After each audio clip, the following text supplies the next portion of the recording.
Shalom saudara, Tuhan Yesus dalam amanat agung meminta kita untuk memuridkan dan kita sendiri harus menjadi seorang murid. Namun banyak orang yang menganggap menjadi seorang murid itu susah dan tidak menyenangkan. Padahal sesungguhnya hal itu justru sangat berguna bagi kehidupan kita. Oleh karena itu, edisi Voice of Pentecost kali ini kita akan membahas jati diri seorang murid. Dalam bahasa aslinya, murid berarti seseorang yang belajar. Dalam Alkitab, memuridkan adalah cara untuk memperluas kerajaan Allah. Inilah yang Tuhan Yesus lakukan selama pelayanannya di bumi ini. Ia mengajar dan melatih murid-muridnya untuk pada akhirnya diutus menjadi saksi. Dalam kitab para rasul, kita menemukan bahwa para rasul melakukan hal yang sama dengan apa yang Tuhan Yesus lakukan. Sehingga jumlah murid semakin bertambah di seluruh dunia sampai sekarang. Tentunya, hal ini tidak berarti semua orang percaya harus menjadi guru atau pengkhotbah. Namun sebagai murid, kita harus menjadi saksi melalui seluruh aspek kehidupan kita. Sebuah penelitian yang dilakukan oleh Russell McCann dan Marcia Webb pada tahun 2012 menunjukkan bahwa orang yang rajin membaca dan merenungkan firman Tuhan cenderung lebih setia kepada Yesus dan kuat dalam menghadapi tantangan.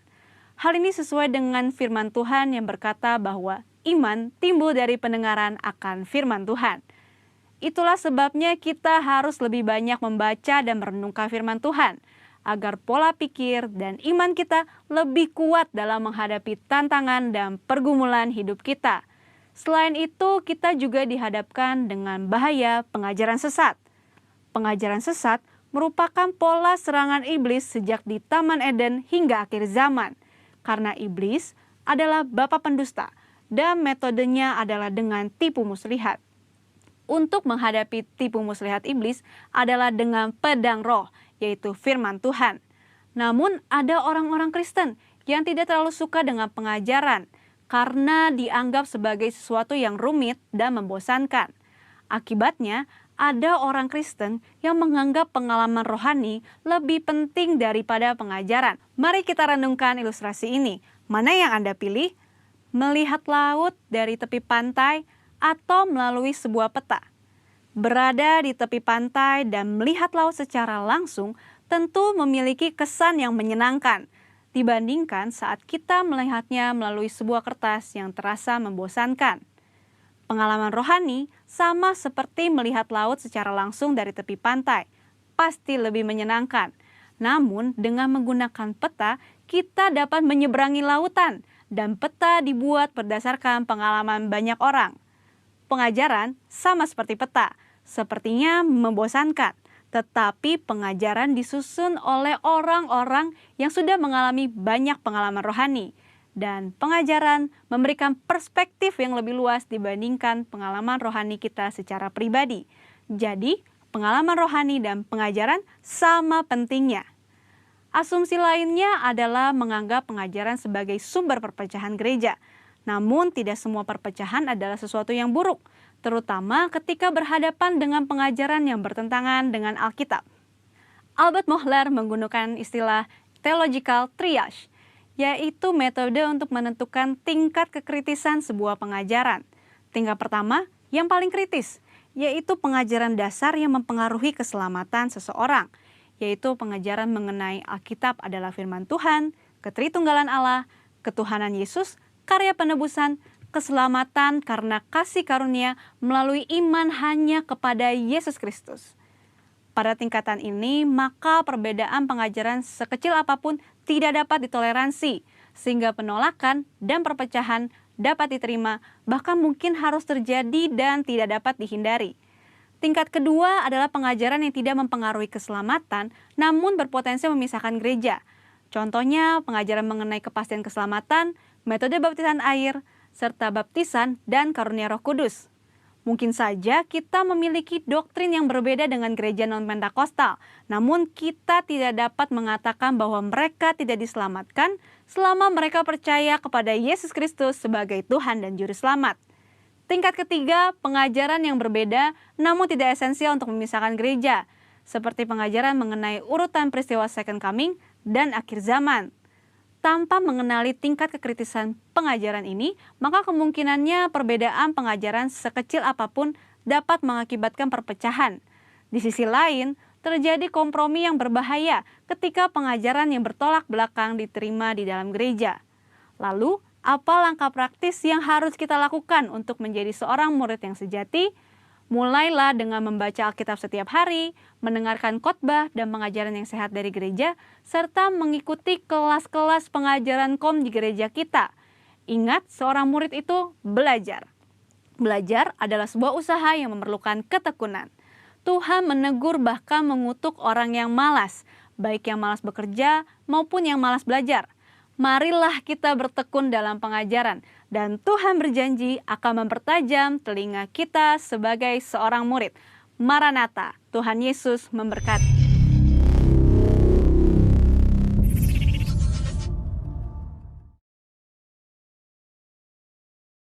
Shalom saudara di Tuhan, mari kita siapkan hati, kita mau masuk di dalam persekutuan yang indah dengan Tuhan.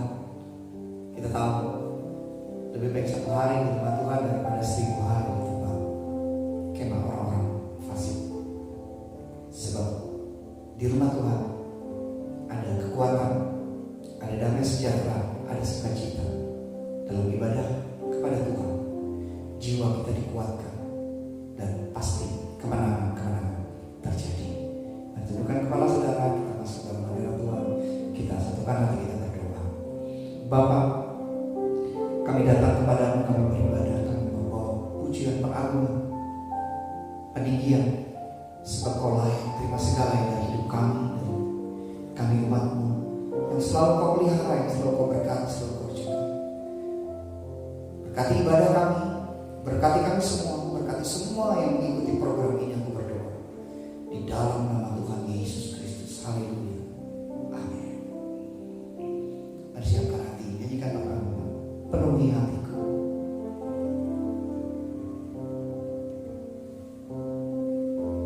Penuhi hatiku dengan hadir-Mu. Ku rindu memandang wajah-Mu, oh Tuhan, di dalam kekudusan-Mu. Bawaku dekat dalam hati-Mu. Ku rindu mendengar suara-Mu, Tuhan, di tempat kudus-Mu sekarang.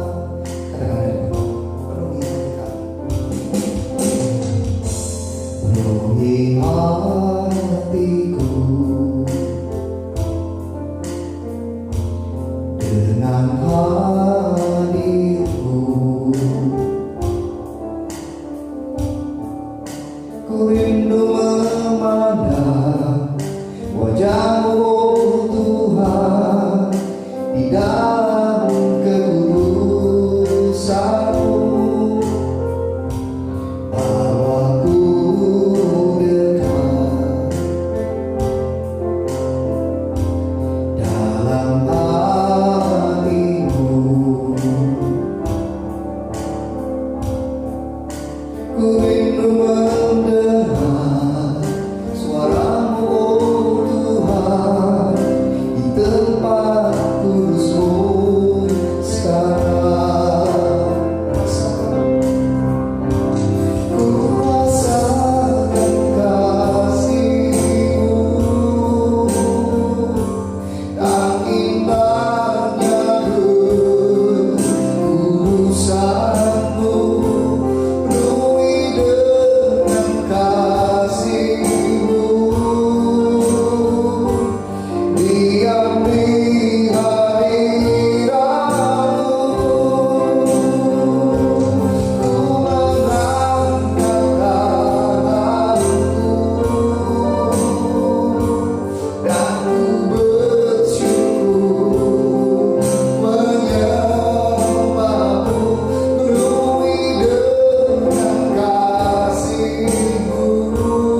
Ku dengar suara di surga seperti aliran air, penyembah yang dari tatamu. Pujian pengagungan dari segala bangsa untuk menyatakan kemuliaan-Mu.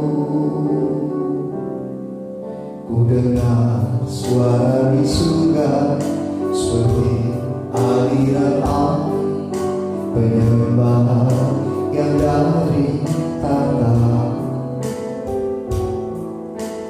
Pujian pengagungan dari segala bangsa untuk menyatakan kemuliaan-Mu.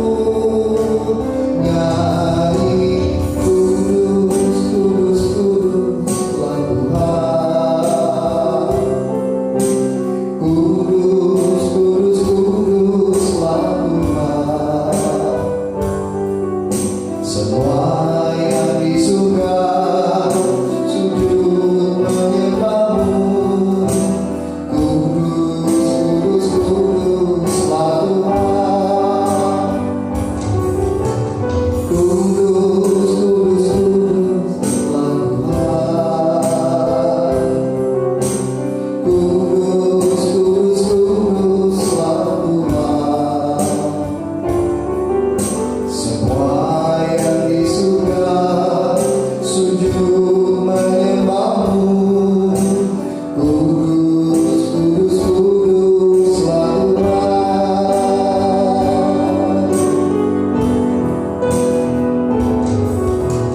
Kudus, kudus, kuduslah Tuhan. Amin. Kudus, kudus, kuduslah Tuhan. Semua yang di surga sujud menyembah-Mu. Kudus, kudus, kuduslah Tuhan. Holy, holy, holy, our Lord. Holy, holy, holy, our Lord. The elders and angels bow to redeem, worship You now. Holy, holy, holy, are You, Lord. Sing holy, holy, holy, holy, are You, Lord. Holy, holy, holy are You, Lord. Elders and angels bow to redeem, worship You now. Holy, holy, holy are You, Lord. Holy, holy, holy are You, Lord. Holy, holy, holy are You.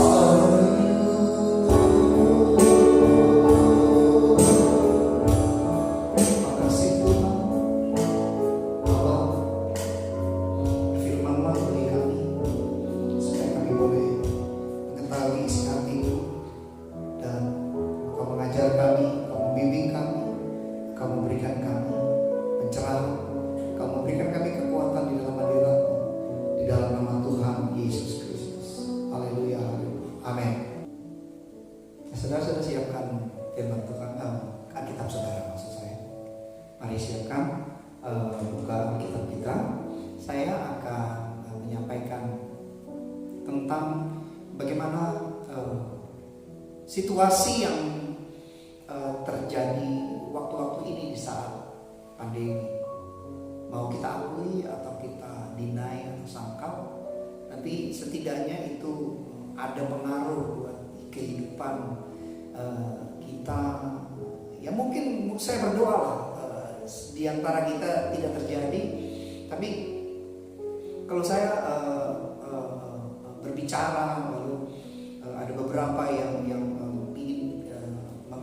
mendapatkan konseling.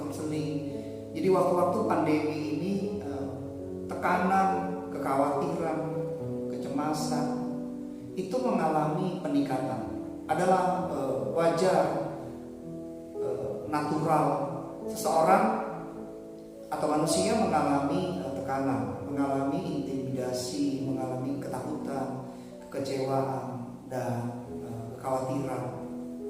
Tetapi ada kalanya di waktu-waktu yang tidak tepat. Saya juga tidak tahu apakah harus datang pada waktu yang tepat. Biasanya memang itu datang pada waktu yang tidak tepat. Karena kalau waktu yang tepat kita tidak merasakan itu sebuah kekhawatiran atau tekanan. Nah, jadi ketika itu kita alami, ada baiknya kita mengerti bagaimana memberikan. Kalau sekarang ketika seseorang waktu-waktu ini ya, ada flu, ada gejala-gejala kena flu gitu, kita mulai mengkonsumsi vitamin dan sejenisnya. Lalu kita mengatakan, atau sebagian orang mengatakan bahwa itu akan membuat antibodi kita itu meningkat.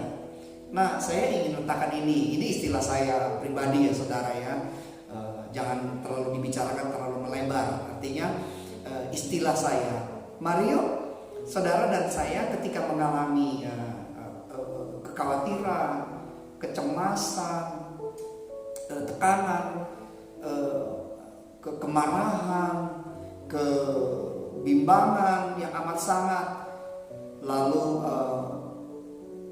ya sejenis itu seperti virus yang akan begitu menguasai diri seseorang sehingga dia menjadi tidak mampu untuk memfungsikan kekuatannya. Lantas bagaimana? Istilah saya, mari kita bangun antibodi rohani kita, ya. Jadi untuk melawan itu kekuatan itu, antibodi rohani kita harus diperkuat. Dan ada ayat Alkitab. Nah, mari buka Alkitab kita di Raja 19. Begini, awal cerita ini adalah bagaimana keluar biasaan Nabi Elia ketika dia mendapat mandat untuk menghancurkan, untuk meruntuhkan kekuatan nabi-nabi Baal yang bukan hanya satu. Dia menghancurkan, dia mengalahkan, meruntuhkan kekuatan yang kala itu kekuatan yang cukup hebat dari para orang-orang kuat pada waktu itu. Alkitab mengatakan 450 orang kuat. Jadi memiliki power dan pengaruh yang dahsyat, dan Elia berhasil mengalahkan mereka semua. Artinya mereka sampai lenyap, tidak ada lagi. Dan di 1 Raja 19 saya bacakan, ketika Ahab memberitahukan kepada Isabel segala sesuatu yang dilakukan Elia membunuh semua nabi Baal dengan pedang, maka Isabel menyuruh seorang suruhan mengatakan kepada Elia begini, kiranya para Allah menghukum aku, bahkan lebih lagi daripada itu, jika besok kira-kira pada waktu ini aku tidak membuat nyawamu sama seperti nyawa salah seorang dari mereka itu, maka takutlah Elia, lalu bangkit pergi menyelamatkan nyawanya. Setelah sampai ke Beersheba yang termasuk wilayah Yehuda, ia meninggalkan bujangnya di sana, tetapi ia sendiri masuk ke padang gurun sehari perjalanan jauhnya. Lalu duduk di bawah sebuah pohon ara, kemudian ia ingin mati. Katanya, cukuplah itu. Sekarang ya Tuhan, ambillah nyawaku, sebab aku tidak lebih baik daripada nenek moyangku, dan seterusnya. Nah saudara, bagaimana kekuatan Elia itu menjadi rontok, menjadi mandul pada waktu itu. Karena apa? Jadi ternyata ada situasi di mana setiap kita, kadang kita tidak tahu kapan waktunya kita mengalami penurunan antibodi rohani kita. Tapi dari gejala yang kita kenali, yaitu kita mulai merasa khawatir, mulai seperti Elia ini merasa ketakutan, harus ada tindakan yang dilakukan. Artinya, buat penelaahan saya, ketika seseorang fokusnya mulai kepada tekanan itu, fokusnya kepada intimidasi itu, fokusnya kepada kekhawatiran, fokusnya kepada serangan itu, maka itu menjadi begitu besar. Salah satu contoh lagi ketika Goliat hadir di depan seluruh pasukan Israel, yang dikatakan pasukan yang dibela Tuhan, sosok yang besar, yang menakutkan itu hadir, mereka mulai gentar, mereka mulai merasa tidak berdaya. Ini kata tidak berdaya. Memang intimidasi itu, di dalam intimidasi ada ketakutan, ada kekhawatiran, ada iri hati dan sebagainya. Itu ujung-ujungnya adalah membuat ketidakberdayaan, sehingga pengambilan keputusan itu menjadi tidak sesuai dengan apa yang Tuhan kehendaki. Kenapa? Karena itu diambil berdasarkan bukan atas nasihat Tuhan, bukan atas pertimbangan Tuhan, tetapi atas unsur yang si pengirim intimidasi itu maksudkan. Jadi akhirnya intimidator itu berhasil mengarahkan kehendaknya kepada jalan hidup seseorang. Ia mulai terpengaruh. Nah, saudara dikasih Tuhan, biar waktu ini firman Tuhan katakan, kalau itu datang, maka kuatkanlah diri. Dalam 1 Petrus mengatakan, kuatkanlah dirimu, datanglah kepada Tuhan, arahkan kepada Tuhan, kembalikan posisi Tuhan di dalam hidup saudara. Dengan bagaimana? Ya begini, dengan ibadah, dengan membaca firman, dengan pujian penyembahan. Itu adalah cara kita untuk menghadirkan suasana itu kembali. Dan mungkin tidak terjadi pada saat itu, tetapi kita terus menerobos. Saudara dan saya harus terus menerobos sampai situasi itu mulai terkendali dan mulai menggantikan. Perlu waktu? Iya, betul. Perlu waktu.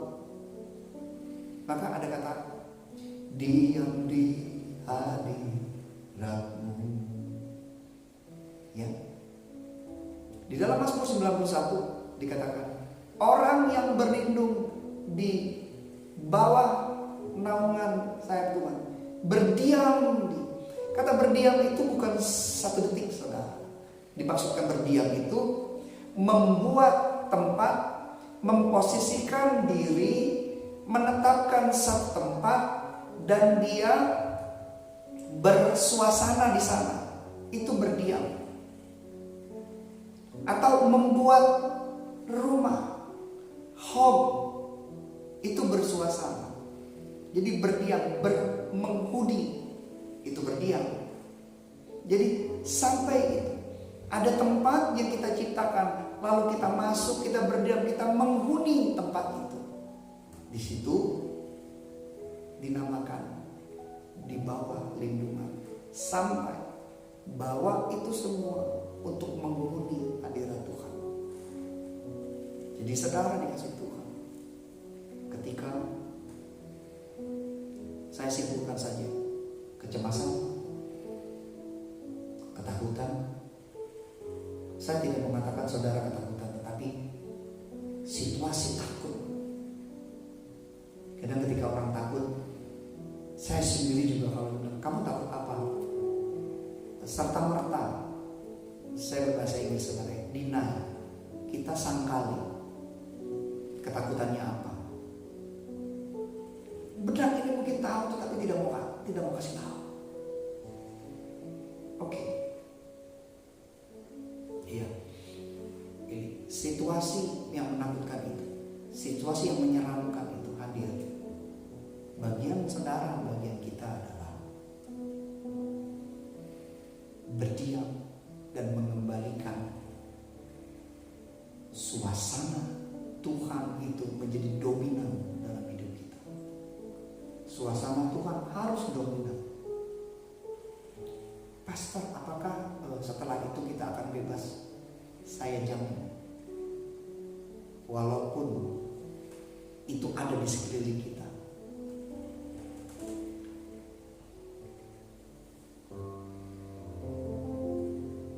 Walau 1000 rebah di sisiku, Kau tetaplah Allah penolongku. Walau 10.000 rebah di kananku, takkan ku goyah, sebab Yesus sertaku. Walau 1000 rebah di sisiku, Kau tetaplah Allah penolongku. Walau 10.000 rebah di kananku, takkan ku goyah, sebab Yesus sertaku. Tiada pernah ku ragukan kasih setiamu ya Tuhan. Setiap waktu dalam hidupku, tak pernah Kau tinggalkan. Meski langit tampak suram, awan gelap pun menghadap, lewati badai, hadapi gelombang, tak pernah Kau tinggalkanlah diriku.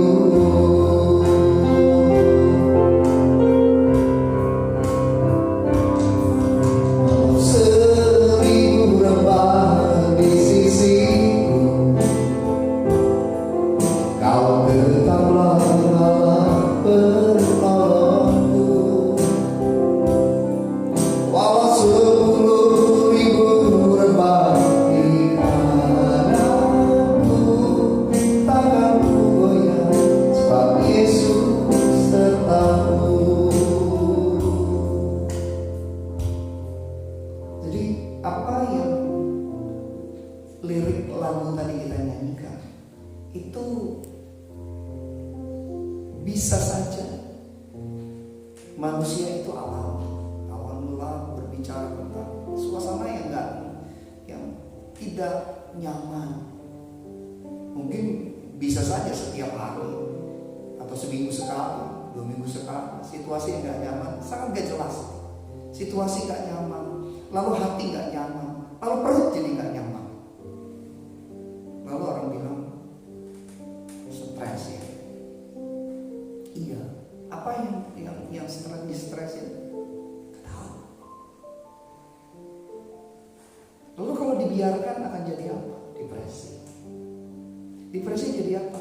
Ya gak panjang-panjang ya, menimbulkan sakit di sini, sakit di sini, sakit di sini. Iya, itu dia. Elia sampai berkata, aku capek banget Tuhan.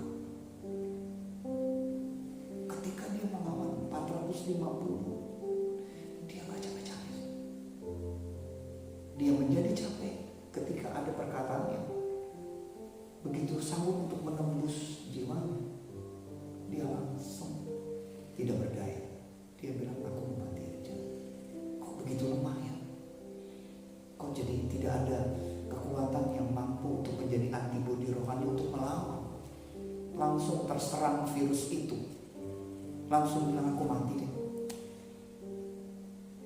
Ya, Tuhan tidak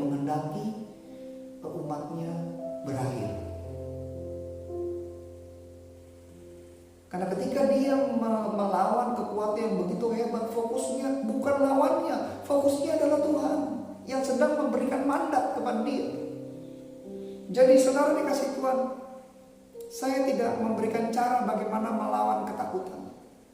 Selangkah 1 dan 2. Bagi saya, saudara buat antibodinya dengan cara bagaimana, Pastor?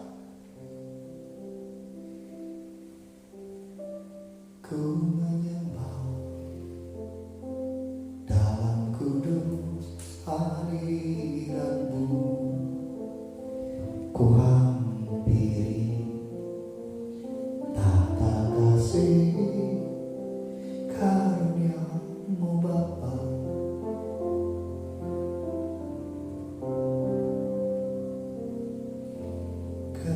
Kekuatanku hanya dalam hadirat-Mu, oh Yesusku, hanya Kaulah segalanya.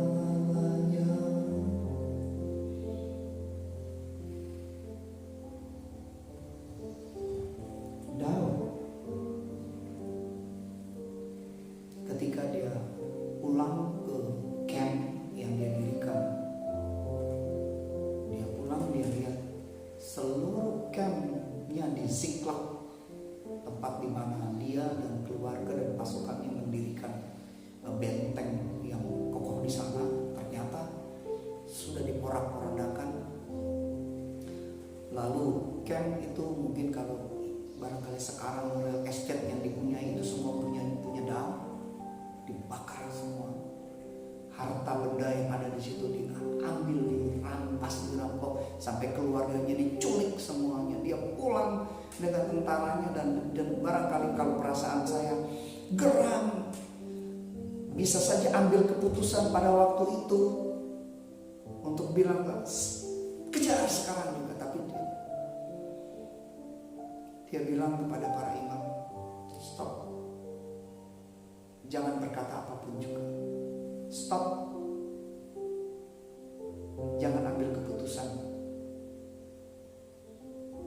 Lalu dia masuk menguatkan, menggantikan posisi amarahnya dulu dengan posisi yang paling penting dalam hidupnya, yang membawa dia dari satu kemenangan kepada kemenangan baru. Dia tahu pada saat itu dia marah sekali. Dia tahu pada saat itu dia bisa serang gitu, tetapi mungkin dia bisa kalah dan hancur semuanya dan keturunan tidak ada lagi. Tapi dia mengambil langkah yang paling tepat. Dia masuk, berdiam. Sesaat itu bisa 1 hari, sesaat itu bisa 2 jam, sesaat itu bisa berhari-hari. Berdiam sesaat di hadirat Tuhan, lalu mulai menyingkirkan, membersihkan amarahnya. Ku menyembah terus sampai sesuatu yang dihasilkan dari hadirat Tuhan muncul. Lalu diambil keputusan untuk menyerah. Nah, saudara dikasih Tuhan, biar ini menjadi kekuatan dan kita semua mendapatkan menangkap ini semua. Tuhan berkati saudara. Mari kita berdoa. Tuhan, kami akhiri pemberitaan firman supaya semua jadi jelas, tertanam dalam hati umat-Mu dan diberkati berlimpah-limpah dalam nama Tuhan Yesus Kristus. Amin. Mari siapkan saudara, saya akan berdoa untuk saudara yang akan memberikan persembahan kepada Tuhan. Mari siapkan akan persembahan saudara. Tuhan, untuk semua korban persembahan yang dipersembahkan di depan Tuhan, umat-Mu memberikan dari hati mereka. Aku berdoa, berkati berlimpah-limpah, berkati setiap taluran mereka, hati mereka memberi, berkati berlimpah-limpah dalam nama Tuhan Yesus Kristus. Amin.